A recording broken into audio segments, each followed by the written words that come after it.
Assalamualaikum warahmatullahi wabarakatuh. Perkenalkan, nama saya Jose Milenio, NIM saya 180574201012.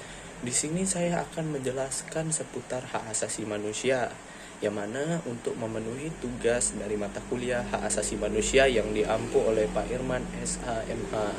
Yang pertama adalah pengertian hak asasi manusia, yang mana hak asasi ini merupakan hak dasar atau hak pokok yang dimiliki manusia sejak lahir, tanpa memandang ras, tanpa memandang jenis kelamin, warna kulit, dan agama.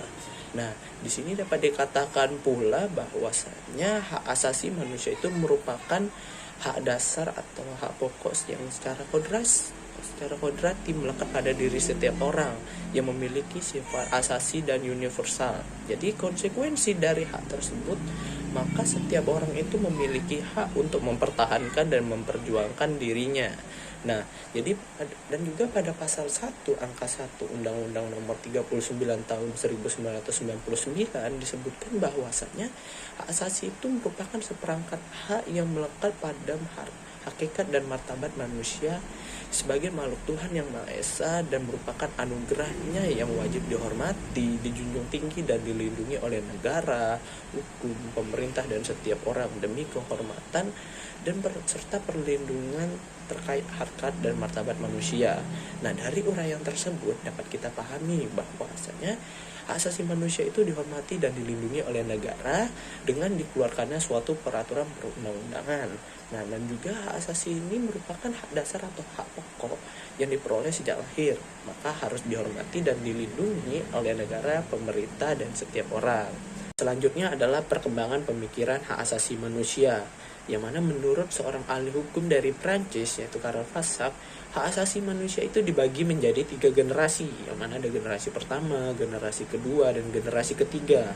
Nah, generasi pertama ini muncul pada awal abad ke-17 dan 18, yang mana hak-hak pada generasi pertama ini lebih mengharapkan adanya suatu kebebasan, yang mana hak generasi pertama ini dapat diartikan pula sebagai atau disebut pula sebagai hak yang negatif. Nah, artinya tidak ada keterkaitan dengan nilai-nilai buruk, melainkan merujuk kepada tidak adanya campur tangan terhadap hak dan kebebasan individual, yang mana hak ini menjamin adanya suatu ruang kebebasan bagi individu, karena individu sendirilah yang menentukan kebebasan dirinya sendiri. Nah, di sini hak ini menuntut tidak adanya intervensi dari pihak-pihak luar terhadap kedaulatan individu. Nah, dari sini dapat kita pahami bahwasanya negara itu tidak campur tangan terhadap kebebasan individu. Selanjutnya adalah generasi kedua. Nah, generasi kedua ini adalah hak ekonomi, sosial, dan budaya yang muncul pada abad ke-19. Nah, hak generasi kedua ini pada dasarnya adalah tuntutan akan persamaan sosial, yang mana hak generasi kedua ini sering disebut pula sebagai hak positif. Nah, positif di sini artinya adalah dalam pemenuhan hak-hak tersebut dibutuhkannya peran aktif negara. Nah, dari sini dapat kita pahami bahwasanya negara itu berperan aktif dalam memenuhi hak-hak masyarakatnya.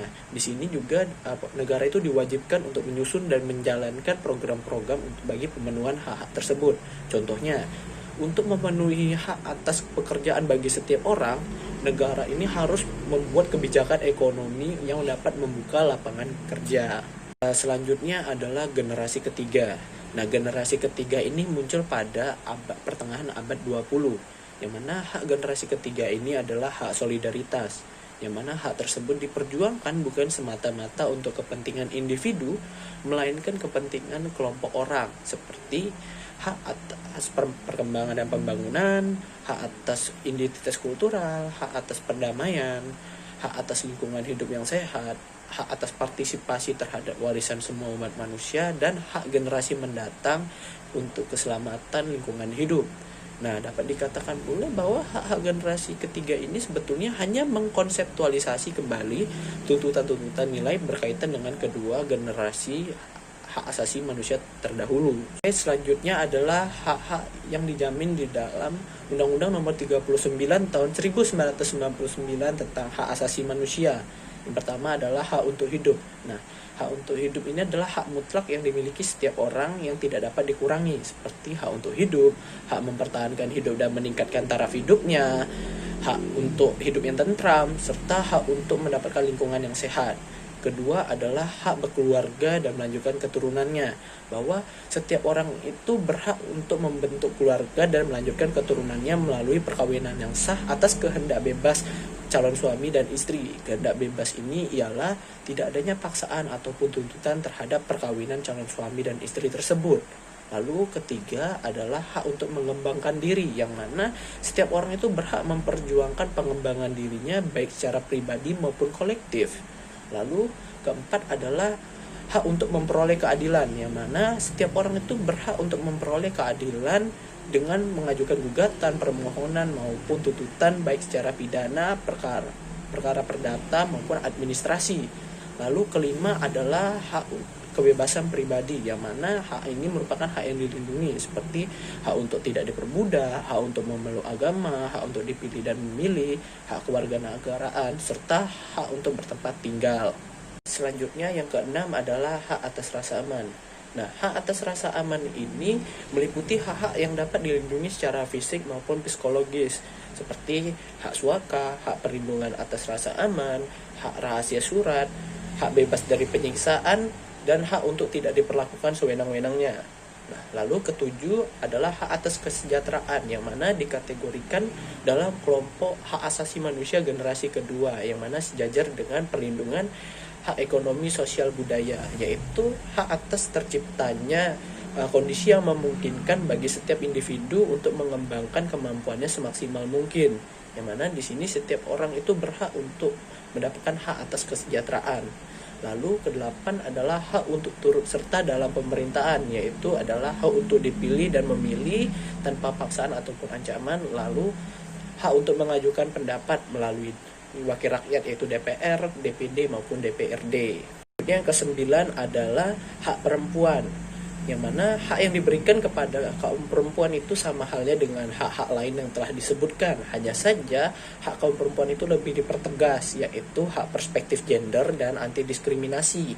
Artinya kaum perempuan itu mempunyai kesempatan yang sama dengan kaum pria untuk mengembangkan dirinya baik dalam dunia pendidikan, pekerjaan, kedudukan dalam hukum, kewarganegaraan, serta hak dan kewajibannya dalam perkawinannya. Terus yang ke-10 adalah hak anak, yang mana negara Indonesia ini mempunyai kewajiban untuk melakukan berbagai upaya dalam perlindungan hak asasi manusia terhadap seorang anak, seperti pencegahan agar anak terhindar dari penculikan, terus melindungi anak dari kehilangan keluarganya, maupun eksploitasi ekonomi baik fisik maupun psikologis, terus menjamin hak anak yang menjadi korban konflik bersenjata, dan juga dilarang memberikan perlakuan hukum yang kejam terhadap seorang anak.